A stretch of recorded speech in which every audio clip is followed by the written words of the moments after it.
Good evening, welcome to SHOWstudio. It's Couture in Paris, and we're starting our Couture panels.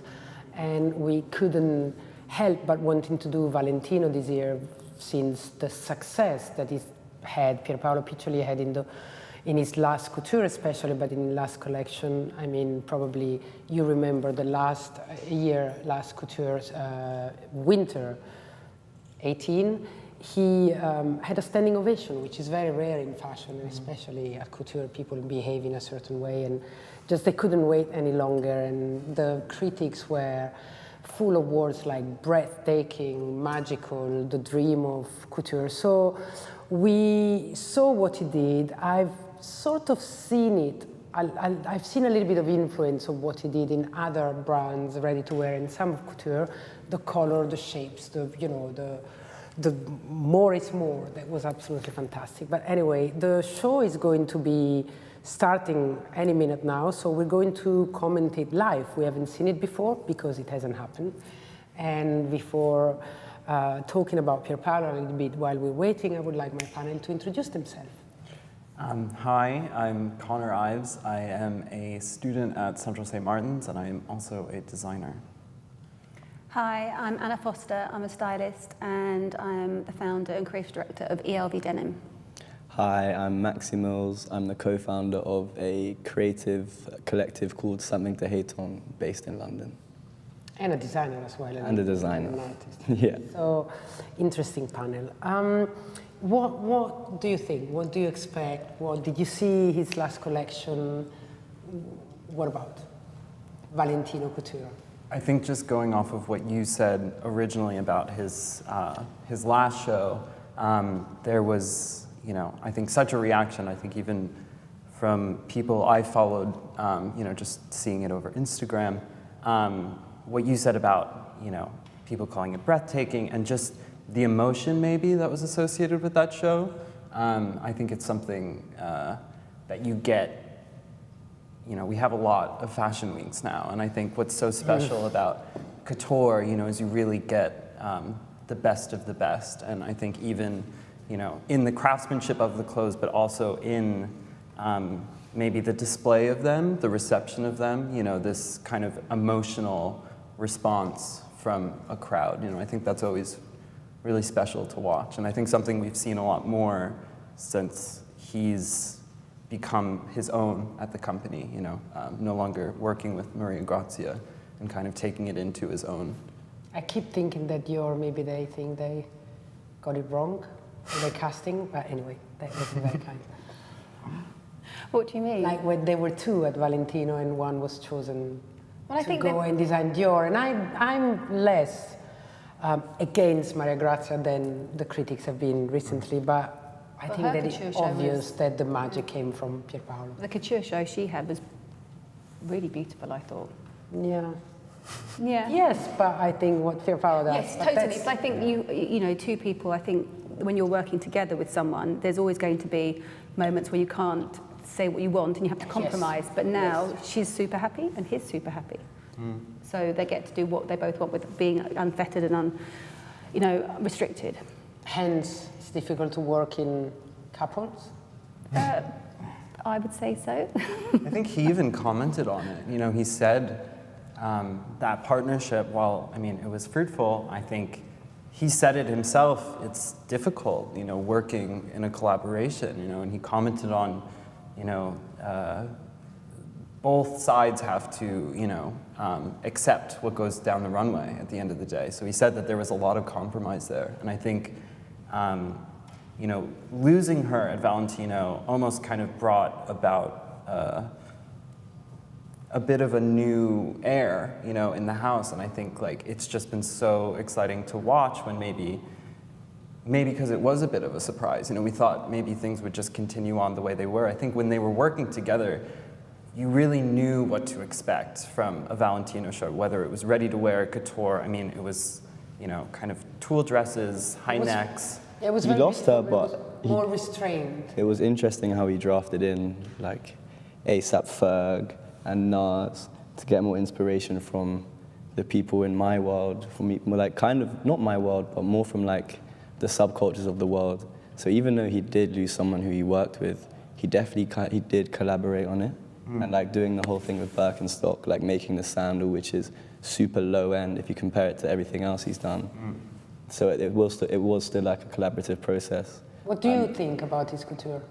I'm interested to Coming see. from your world. I'm in my world. Like Valentino got brought to my attention recently because of all the stuff he did with like the people that I look up to in the scene that I'm in. So I'm interested to see if he carries on running in that kind of like Kim Jones, Virgil Abloh, couture meets streetwear direction, or if he just keeps it super high-end, appealing to the same people that it's always appealed to. But that's what, you know, couture is always, by definition and price, it's always going to be slightly elitist. But if you can make the inspiration and the design more accessible, and I think that's what has happened. It's not just your dress that you wear once to an event that's all covered in crystals. The price isn't. He has modernized it a little bit, Yeah. but it's still big dresses. I mean, it's, but you know, people like Lady Gaga. I mean, Lady Gaga, can we show Lady Gaga at the Globes? That was absolutely Yeah. extraordinary.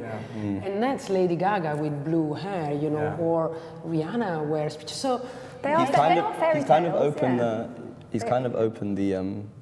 he's definitely opened his doors to people like me to walk in and be like, okay, this is now inspiring to me. Because I've only ever gone in Paris and seen 2 couture shows. Like not that I don't care, but the interest in me isn't really there. Of course. But then like him doing that has opened the door for me and like a lot of other young designers, and like Yeah, it's and it also accessible, inspires us to like. I've moved away from tracksuits. I'm working with denim and cashmere, and like it's thanks to people like that have made me want to do That's very something more high end, because it's a reachable goal. It's like how another point, artists who I know, a lot of young artists, they don't want to go to art galleries because they're kind of high end. Like you walk in, it's all really posh. Like you don't want to go and look at the painting. You have to be quiet. But now, because we put on our own art galleries, we've seen people do like really cool stuff outside of that. It makes it less daunting. So like by him drafting in these people, it almost makes couture less daunting to people that are trying to begin a streetwear thing, or interested in the bootleg side of fashion, like Dan from Harlem and like all those types of people. I'm interested to see if he carries that on or if he just sticks with it. Yet there's no streetwear in this couture. I mean, it is not trying to, you know, bring it not down to the street in a bad way, but I think he modernized it and he opened doors, as you all He said. didn't bring it down to the street. He Still, kind of it's brought the very, streets very high up. in the made, in the fabrics. 100%. I agree But with the cuts, and like the baggier cuts from the last collection, the bucket hats, the sandals with socks, like that's couture, but that's from the roads. Like, like that's 100. Like that would look like a 1990s, like a Leah music video almost. I think what's so interesting about Pier Paolo, and I think what's coming up in this conversation, is just how multifaceted it's become. Because I think I would agree with you in that the couture to me now, you know, now that he's designing there solo, reminds me of kind of what really got me into fashion originally. Like I think the you know, Cristobal Balenciaga, you know, the moire kind of suits, you know, I think just the use of fabric and what you were saying, the volumes as well, that is like old school couture. And I think like still to me is really aspirational, you know, to a certain extent. And like, you know, the feathers, I think just everything that you saw in that. The hair. Yeah, exactly. That was the most expensive hairdo. It's funny that you said the feathers, and like the reason why he used like those peacock kind of feather things is because I think, I might be wrong, but Ferg had to choose an animal, Nas had to choose an animal, and then this guy called Keith Ape had to choose an animal, and one of them chose the peacock, Nas chose a lion, and then Ferg chose another animal. And so it's like he used inspiration from people that are the furthest thing away from couture to inspire his collection. But I think he said himself that couture is no longer about, that quote, couture is no longer about the people with the castles and the jet set lifestyle, because it's opened his horizons. So I hope he does something that I like. What do you want to say, Anna? I think it's just when you're doing a runway, a ready-to-wear collection, you are designing something that can be mass-produced. it can be produced. Whereas if you're doing couture, that one outfit will then get altered and changed for that one person, because so therefore you can put all your emotion into everything, because you don't have to think about the nitty-gritties, how things will change and how it will make and produce and how it will then sell. It can be your complete it's just your vision. Your vision, it's your emotion, it's everything that comes out. And yes, you're inspired by the things that have been kind of in the back of your subconscious, and couture allows a designer to do that, whereas before there are constraints, as you know, we all know. But you know, one thing he said, I don't remember if before or after last collection, which was very interesting. He said, I really wanted to break free.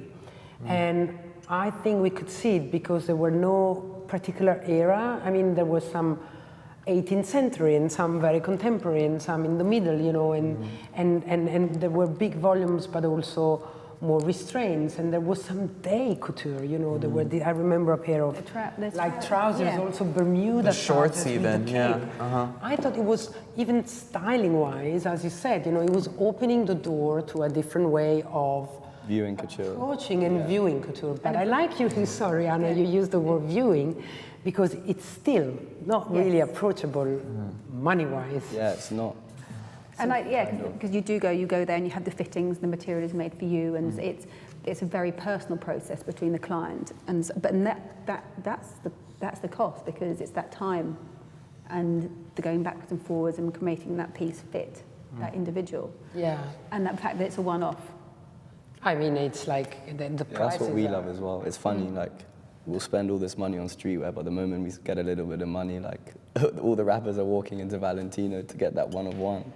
Yeah, but that's a lot of money that needs to be saved. You know, I read an interview of Stefano Sassi, who's the CEO of Valentino, and he said, I thought it was interesting, he said, last season, one of our clients couldn't be there. You know, couture, they don't only have press and professional, but it's made for clients. Couldn't be there, and she was watching the live stream, and she called and bought a dress before, ordered and bought a dress even before the show was ended. So I think if you can afford, I mean, if I could afford it, I would definitely probably buy one of those. But it's so impressive the way he does it, as you said, you know, the atmosphere around, the beauty of it.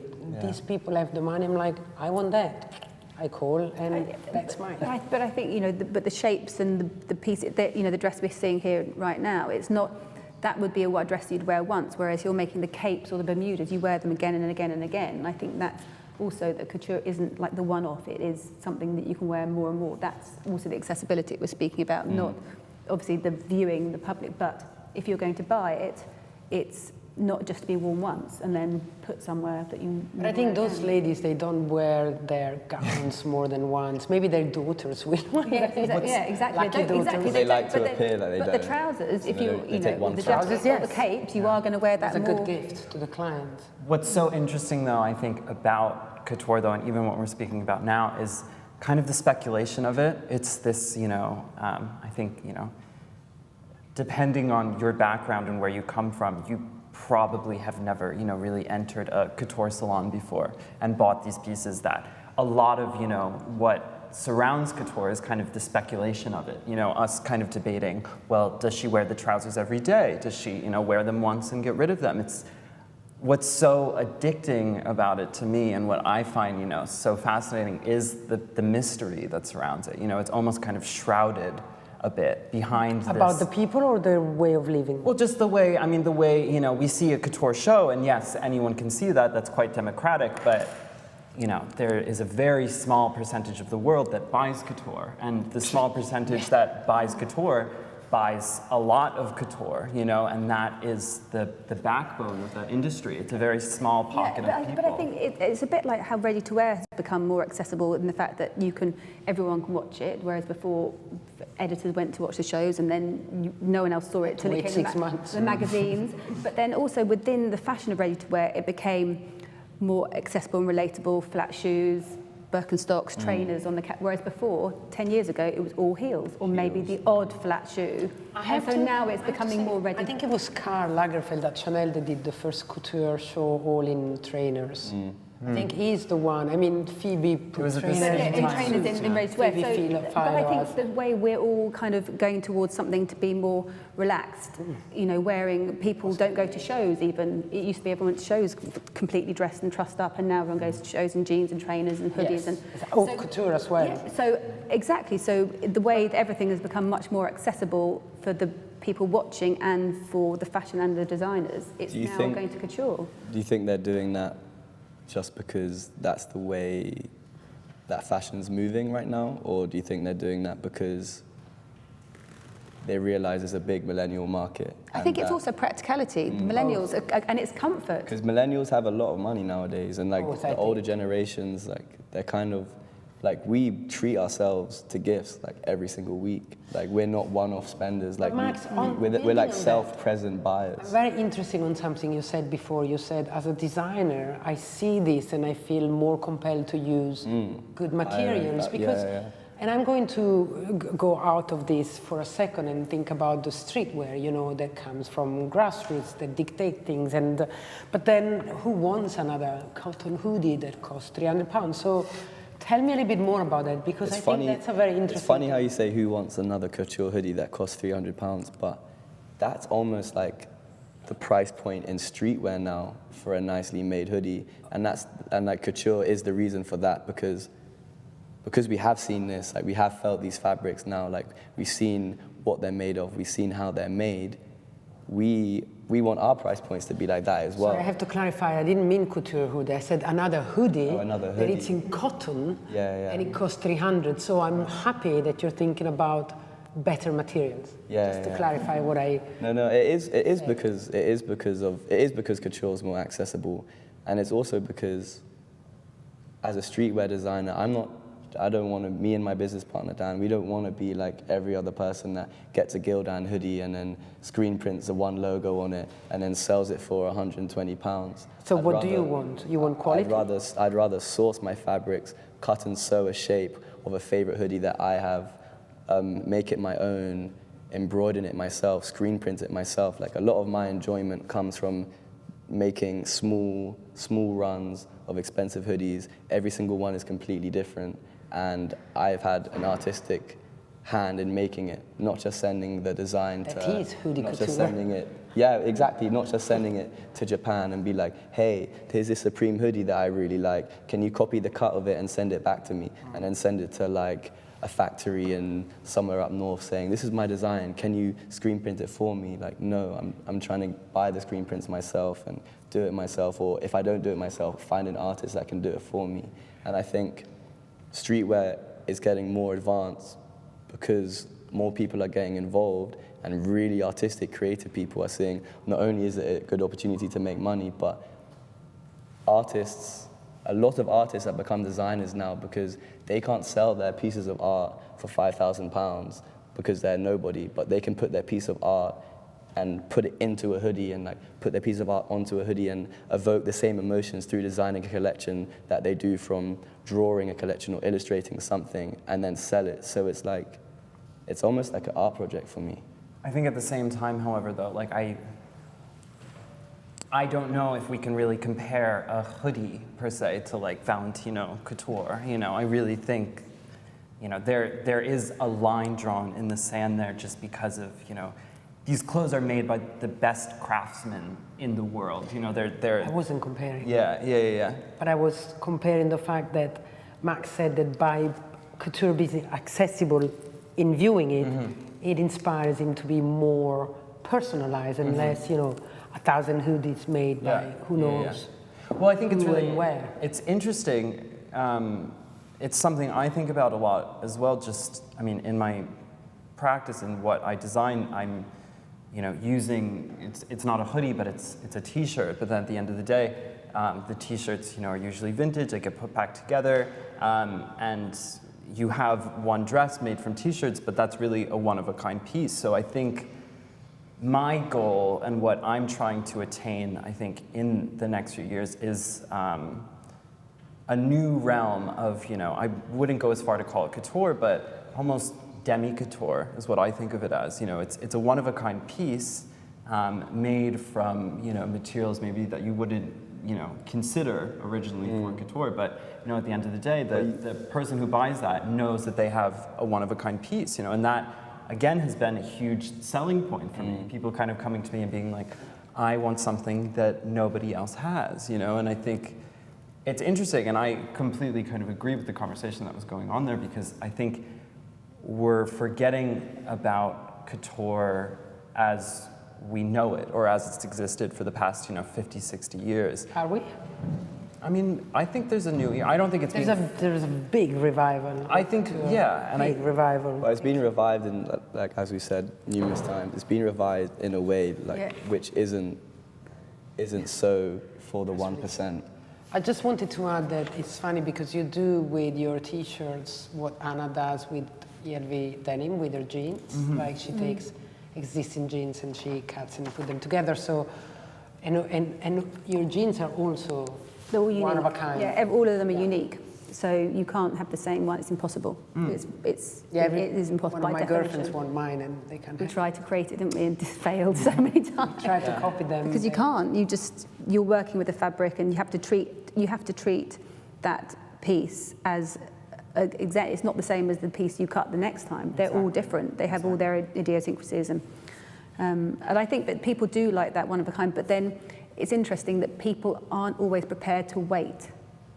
That's another side of things. People want things now, and it's about educating the consumer that if you're getting that piece that you have sewn together yourself, you've hand printed yourself, it's worth waiting for that. It really is. For that 6 months. But I worked with an ecocentric platform called Sardin, who are trying to be against mass production and overproduction, and so you make some unique pieces for them. They sell you they put you on market for a month, and then you make what you produce, what you sell.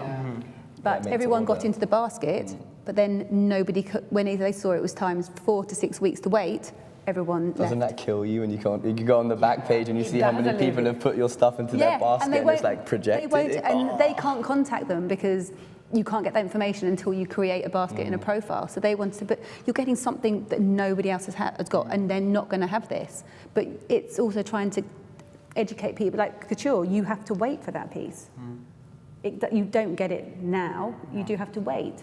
But I think that's such a balance of being aware and viewing all this world that we didn't view before, but then have to understand the kind of tradition behind it. It's not going to be instantaneous. There's still a very amazing process that maybe people don't realise. You have to wait, and that's what couture is. Yeah, and that's what makes it amazing. That's what makes unique pieces amazing. It's just waiting for it, that you're not just producing something because somebody wants it. If somebody wants it, they should wait. Yes, like with a car, actually, or with a work of art in an exhibition. Yeah. Good things take time. Yeah. This is what I always kind of remind myself But of. trying to get the industry, the consumer, to catch up with that. It will. Two things I want to say. They will eventually. I want to say two things about this. I've seen very many designers sitting front row at this show. Giambattista Valli, Claire Keller. Raf was there. Raf Simons, thank you. And I've seen another one. Valentino was front row as well. Yeah, Valentino, but Valentino is always, but thank you. But anyway, so there is a designer fan club for Pierpaolo, and I love that because, you know, it's this time where let's hold each other's arm. And be supportive. It's like friends and community. Yeah, definitely. And the other thing, I've just read this Also spying on each other. short press release that is promising because it says a little bit what we were saying, that the vocabulary of couture is changing, and it speaks of bodies of innate solemnity to celebrate a specific and absolute kind of beauty. So it's really like, again, you know, I guess it's freedom that is talking about a vocabulary in which the body itself becomes color, which trembles and dialogues with colors. So expect colors again. And then there was another thing that he was saying at the end: everything turns, rotates, evolves, repeats, changes, and blossoms on the skin. So I think it's quite promising what he's saying. He also talks about weightless fabrics and weightless hues that expands and vibrates.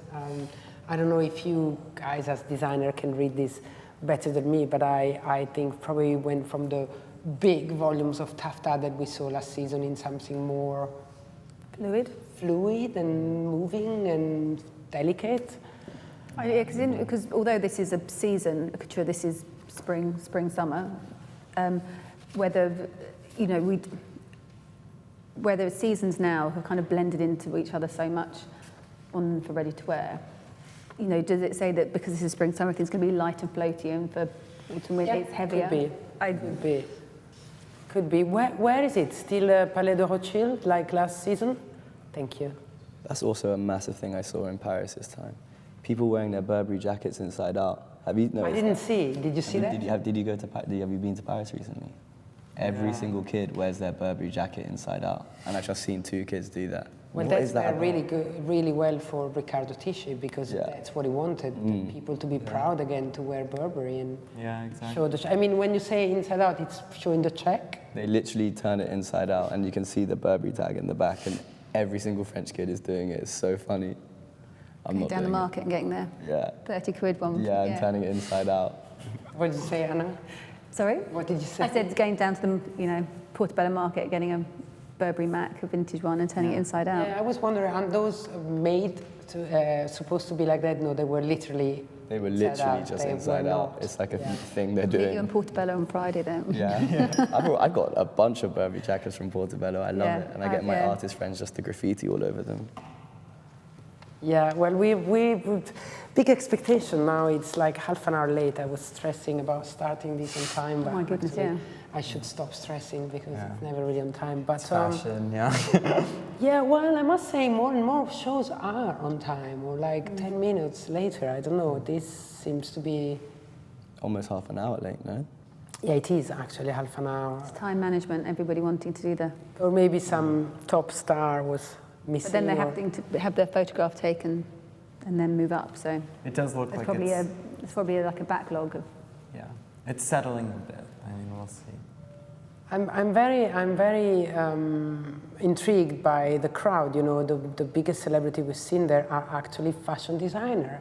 And again, I've already said it, but I remember a time not long ago where even in the same group, you couldn't put the designer together in the same room. Even, you couldn't make them talk to each other. There was this, not hatred, but it was like weak competition. We don't want to talk, we're like, and now you see on Instagram, Kim and Virgil posting themselves with, what's the name, the Sakai designer and Takahashi and exactly, and they're all best friends. And here you see them sitting front row. It's really lovely.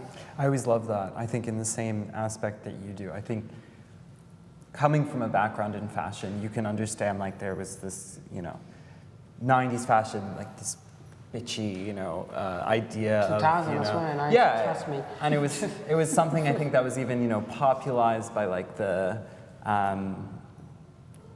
That's what fashion people did. That's how fashion people acted, and I think it was always a bit difficult to watch because you were like, well, I really like fashion. I like clothes, but I don't really agree with that. So I feel the same way as you. When I see, designers at other, people's show. I think there was even a feature. I can't remember if it was on Raf, but he was explaining that he'll holiday. In Italy with Miuccia Prada, and like just explaining that he'll wear a swimsuit and they'll eat fish by the beach, and I thought that was kind of like one of the most magical things I'd heard. I mean, obviously sounds like a lovely holiday, but then to be in the company of Miuccia Prada and Raf Simons, It's like a busman's holiday, though, isn't it? The month of August used to be where designers literally just went away and just literally just hid or found inspiration, but I guess it's. Every August. Yeah. That's nice for some. Well, that's what I'm saying. That's what used to happen, but the factories still close. Oh, really? Yeah. Do they? I don't know how long. Do they talk fashion? Definitely. It sounds like a stupid question, but I mean, if when I go on holiday, if you were going out for beer, would you talk inspiration? When I go on holiday with Dan, if it's longer than 1 week holiday, I tell him for the first week, just don't say something to hate on, don't say show, because all we do every single day, like, is talk about that stuff. I reckon they don't. They probably just smoke and chill. And Especially smoke. definitely smoke. Well, you've got to have time to relax, and so if that's kind of chatting about like the book you're reading or things like that, because I guess you could take inspiration from wherever you are and whatever you're discussing. You don't have to be talking about fashion to be inspired. Yes, you have a common element, but I think their friendship, you know, if you're going to go on holiday with someone, you've got a friendship that goes beyond what you do or what you're, you know, you have a, you know, you generally can have fun with them, and that doesn't have to be necessarily work. Yeah, often, especially in my generation, the designer was going on, and I'm thinking about the Nicholas and the Lee, their friends were the usual makeup artists, the usual stylists, the usual set designers. So maybe they were already creating the next collection. But when you see, you know, Raf and Pierpaolo or Kim and Virgil, well, sometimes they even now cross-collaborate. I mean, Kim and Matt Williamson from Alex, they collaborate, which I think is fantastic. And we're definitely you can see the same accessories, you know, in each other's collection, which is unseen 5 years ago. We're definitely in the collaboration era, especially between like high end and lower end, like Louis Vuitton and Supreme. We're definitely in the era where people are much more open to experiment with people from a different world than they ever have been, and also people from the same world, because there's no fear of clash anymore. Everyone was so excited to see something new, and sometimes it's easier to come up with something new when you're working with someone who is in the same realm as you but does something completely different. Yeah, it's different medias, isn't it? Mediums, and so you can just because you have to share your knowledge, and you might have some information that can make other designer's life so much easier, and you'd be insane not to pass that on, because you know it's all about sharing knowledge, and you know knowledge is power and all those kind of things, and I 100% believe in it. If someone asks me, could you introduce? I'm like, yeah, of course I can. Yeah, but why would you not? Sorry? It's not always the case. No, it's not always, but I think sharing knowledge used to be the last thing to do. But I think that it's definitely changing, and you know, also it's about, you know, we have about environmental responsibility, but it's all about social responsibility, being nice to people, being kind, and that also is really important. It's also true that nowadays people they can be very talented, but if they keep being not nice, often they disappear. And social media has a big role to play. You were supposed to be not nice to be someone. Yeah. Again, not a long time ago. So, but there are too many people around. There are too many people. Also, there.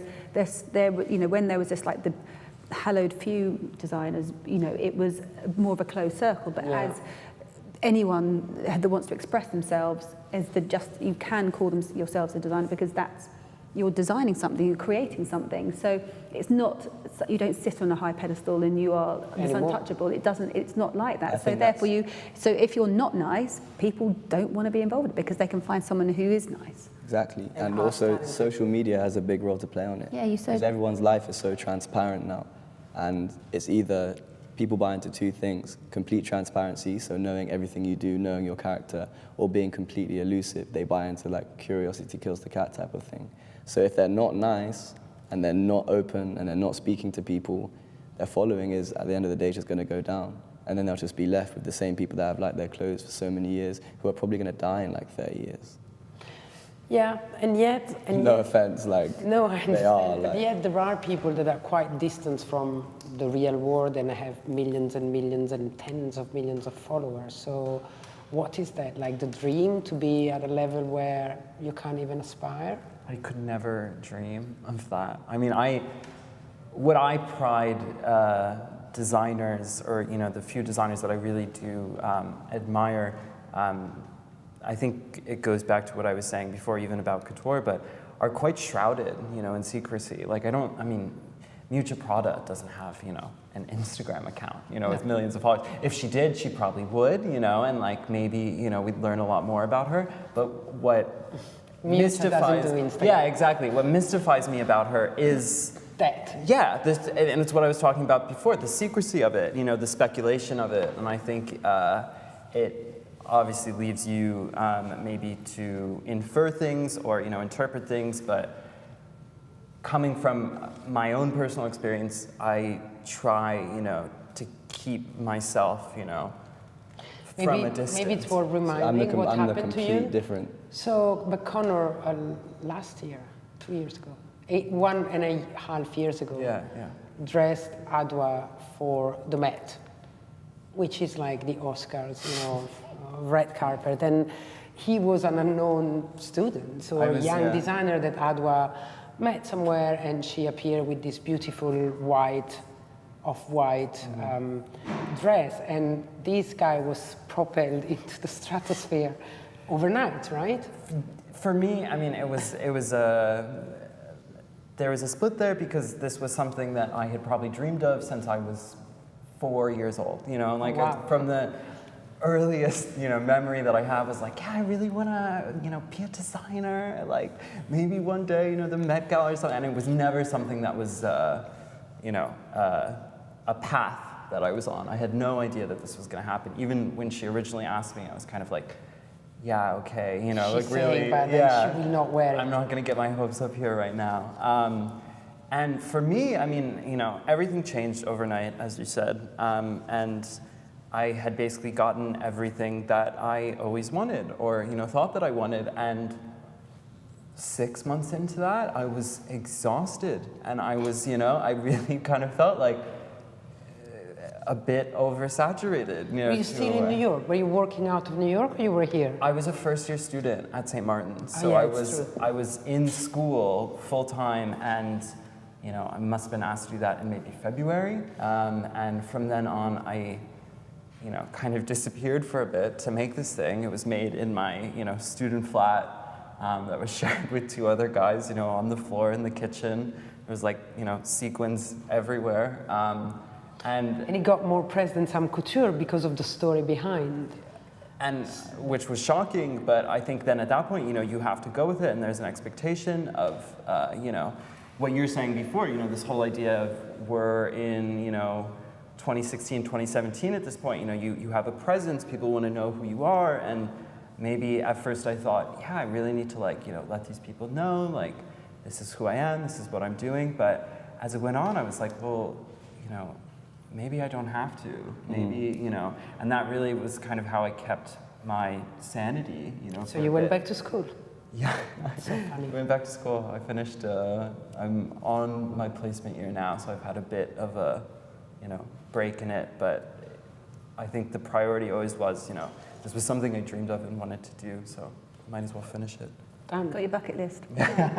During your design process, do you like document what you're doing and show people what you're doing, or do you just like keep that completely to yourself, and then when it's done, you present it? Or it's interesting because even what you were discussing before of like, you know, do Raf and Mucha speak about fashion?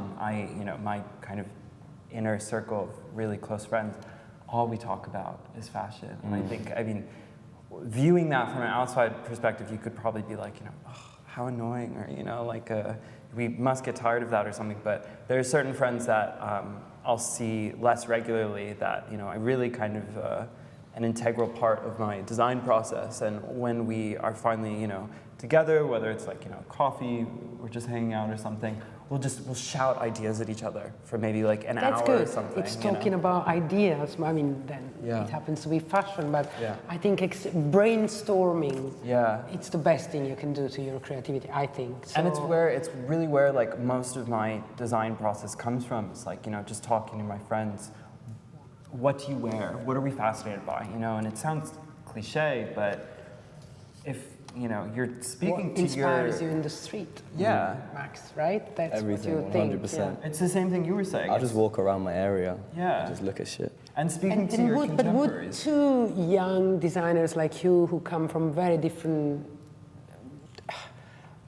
creativity in a way, discuss? I mean, would you exchange notes? 100%. I think that'd be quite an interesting discussion, because I've never had any formal training in my life.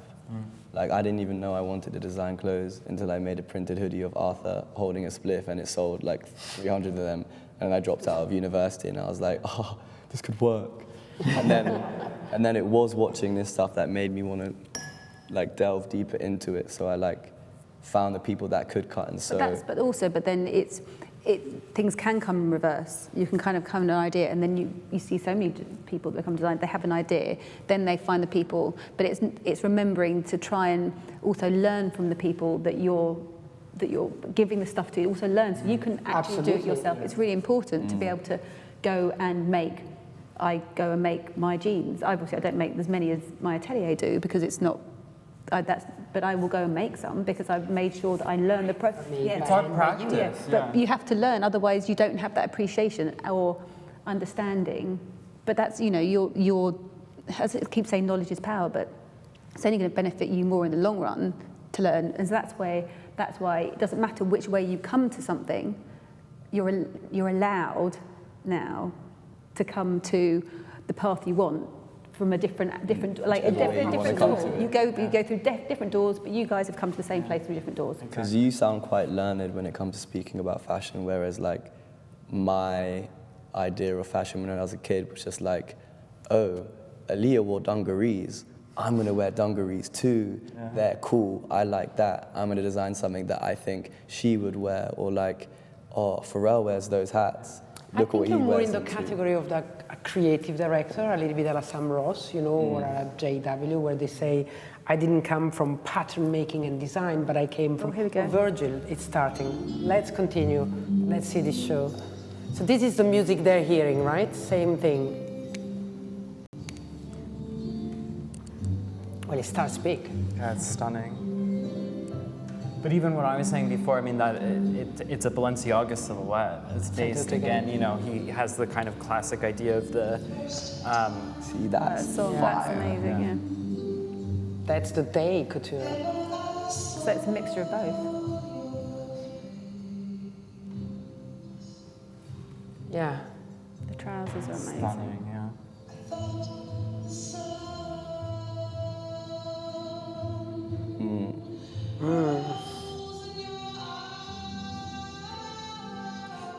He's very good with colors. Yeah. What I always love is how he can put almost like a fluo color, right next to a very classic taupe or it works. Olive oil or something. And I think that's what's so thrilling always is the color combinations. He owns those color combinations, yeah. doesn't he? In a way, even if it's all monotone, like the same color of red or the same, or mixing them like that. You're so reminded of the past few seasons, and while it may not be the same colors, just the way he plays with that and the almost color blocking. You have a solid jacket. Did you see the feathers around the eyes? That's extraordinary. That almost looks kind of Pan-African, like. Looks almost kind of what? The one on the left looks almost kind of tribal. Yeah. I like the makeup feather eyelash so much.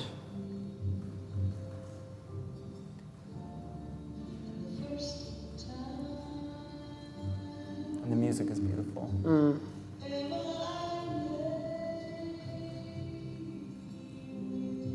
I'm less keen on those. You see, for me, that's skirts. kind of like a bomb it's jacket. A pan skirt. The colors are incredible.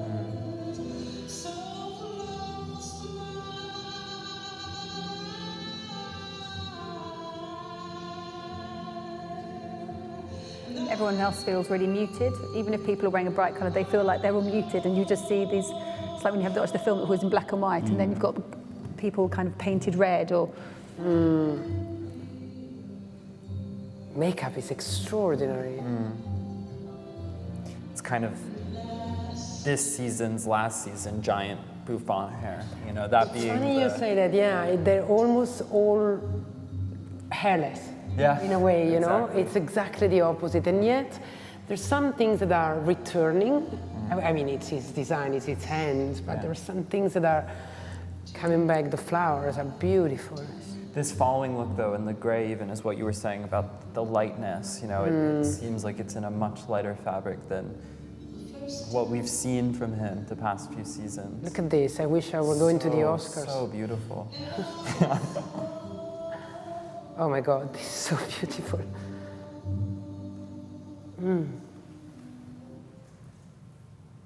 Uh-oh. Uh-oh. Oh, here we go.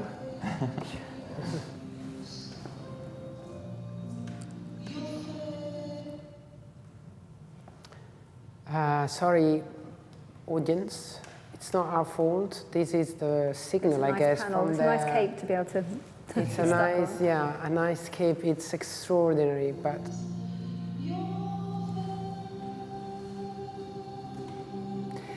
For instance, the pocket in the gowns, that's something that now is spread everywhere. Yeah. And now, even when we try anything, the first thing you look for is the pockets, that attitude of comfort yet elegance, right? I think that's Pier Paolo. It's comfort as well. I think, Comfort. you know, that we say with ready to wear and everyone's attitudes for being comfortable and practical. Yeah, well, that in obviously that's not bag, practical. like cabin bag is not. But they've got pockets. I like how diverse the casting is. Yeah. Would you say, though, as well, that we saw maybe more of a shift in couture when Raf came to Dior? Because that, I think, was, again, when a lot of modernization of couture started to You happen. also did the pocket a lot. You Even know? of Jill Sander, you're right. That first collection, I remember, that was like, you know, one of my favorite fashion shows maybe ever was fall 2012 Couture. It was in the big floral salon. Oh, yes, with all the flowers on the walls. And one of the main kind of aspects of that show was, you know, the classic Dior silhouettes, but kind of inserted pockets at the sides, you know, put them with... I'm so grateful you're entertaining us cigarette with this technical glitch. But yeah. So maybe that kind of brought about a more... Yeah, it's true. Maybe it's not Pier Paolo. Maybe it was Raf before him. I really think that a cornerstone of, like, you know, the modernization of couture was Raf. Yeah. And also it's the modernisation of women and what they want. Yeah. And I think it's very appropriate for the time. Again, you always have to kind of, you know, these couture pieces are being bought by... Sorry, look at this. Yeah. So stunning. It's just... Because also, I mean, we're not seeing the details from close here, but these pieces are close to art. I mean, there are not many people able to fabricate that. Yeah.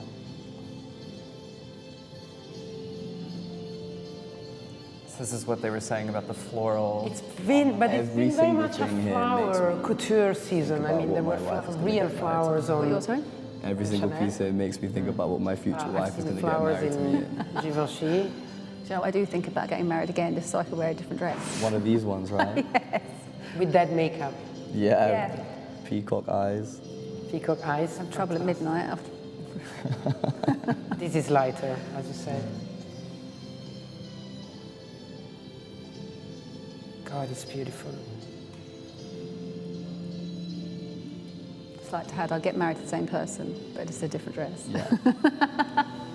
And he's really defining his signatures. I think over the past 3 seasons, we've really seen, you know, we've always been surprised by what comes out, but we are starting to now see...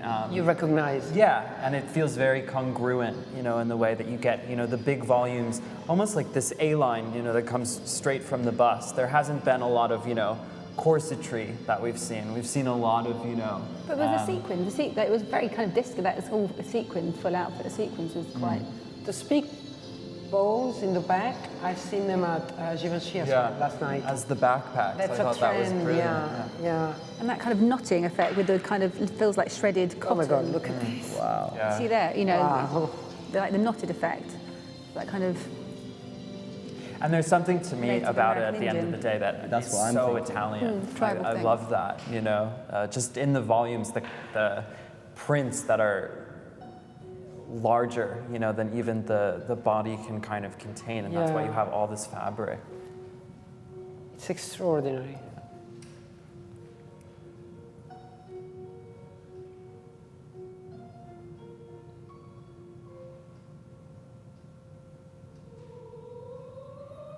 That's Pier Paolo, opera. That's stunning. Maria Carla, I haven't seen her for a while. That's my favorite. Yeah, me too.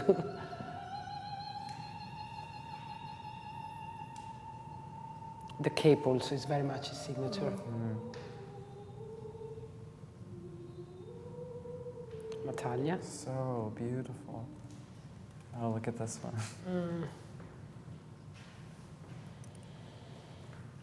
That looks like New Orleans, like New Orleans? New Orleans French district, like 1800s.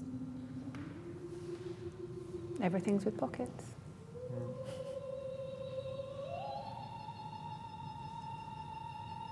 Are we expecting to see Pockets some kind of of these on casualizes the red carpet Yeah. everything in Los Angeles? in a That's way. almost Oscar. It also gives attitude and position. Yeah. Also, it stops you worrying about what to do with your hands. Yeah, it's true.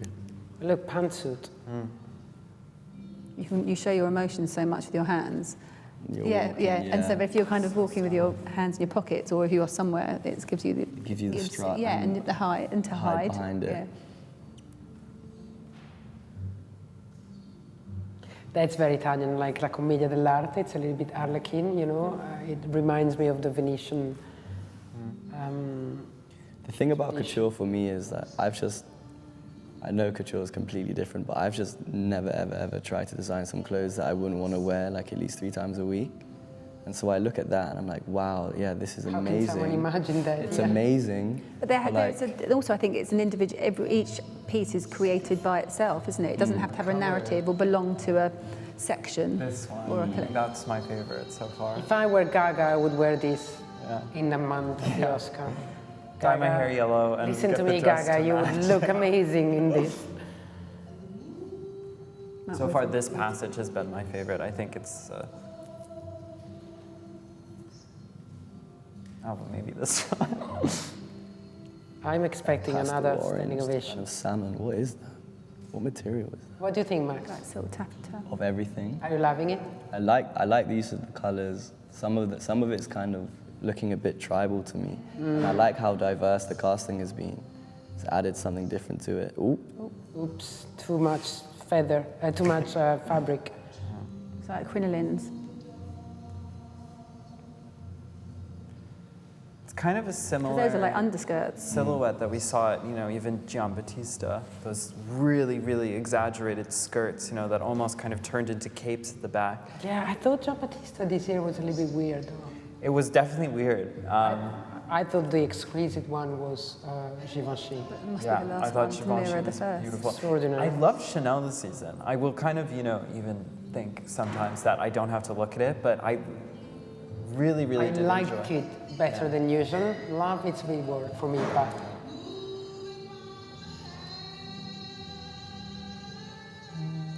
it's weird that there's the same music that came back, or it's really? It's the finish, isn't it? Yeah.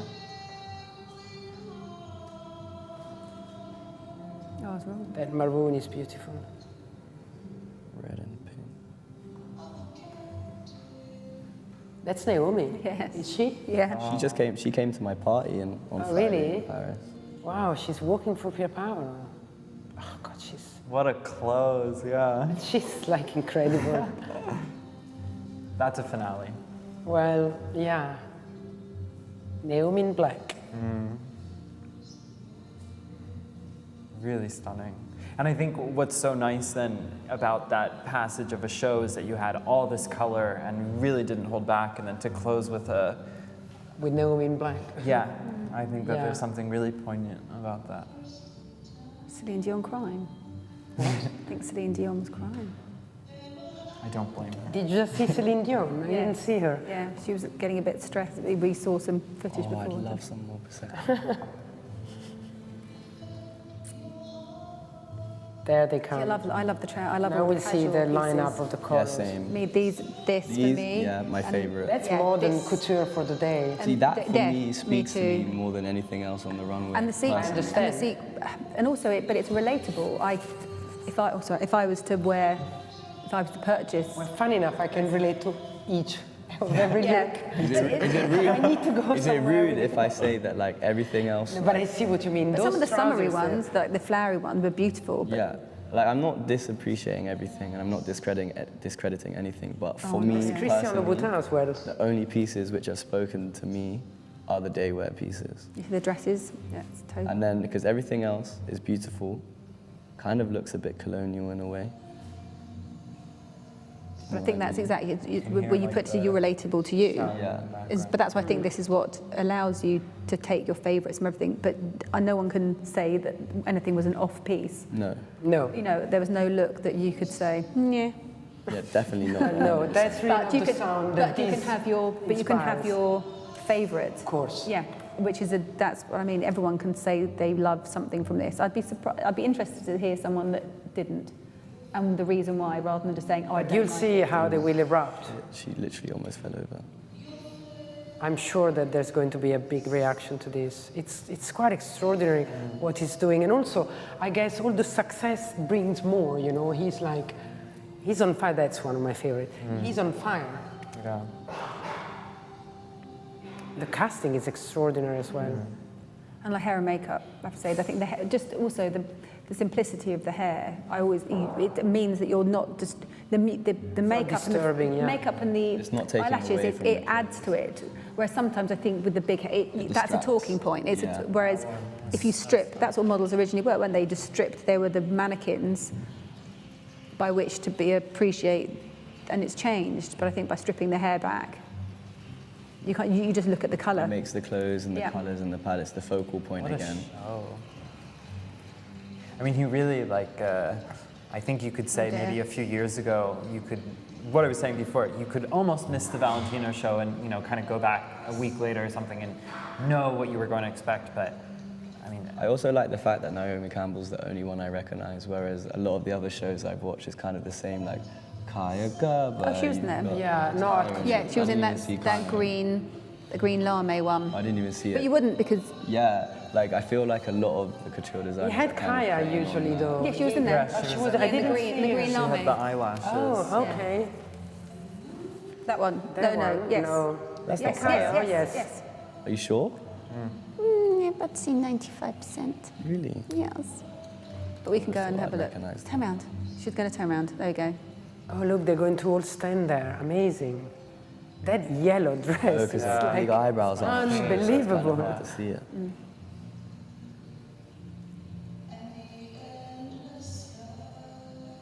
Fantastic. Look at this, like real couture show where Yeah. actually exactly. the model was standing with a little number. Yeah. Then Victor and Rolf, you remember, then they had all the girls that, and Yeah. then they'd come down and go back again. I don't know where they're going to put all that fabric in there. It's like, move, I'm coming through. That must have been really difficult for these models. About 3 of them almost fell Wow. over. Yeah, what a It's color like- story. Look at the colors. See, this image to me kind of like cements, and the house and the settings kind of cements like the colonialistic vibe I get from it. Like Yeah. having all those beautiful ethnic women in amazing gowns standing there kind of looks like the women that, I think the I don't girls want to see, be racist, it kind of looks like the women that back in the day when there was slavery, the ones that got appreciated by But the so you masters see were dressed negative? up and they... No, Negatively? it's like I guess it's like a celebration of ethnicity and like how we're here now. But in a way, it kind of looks like they've just like, I don't know. I don't want to be too political on here.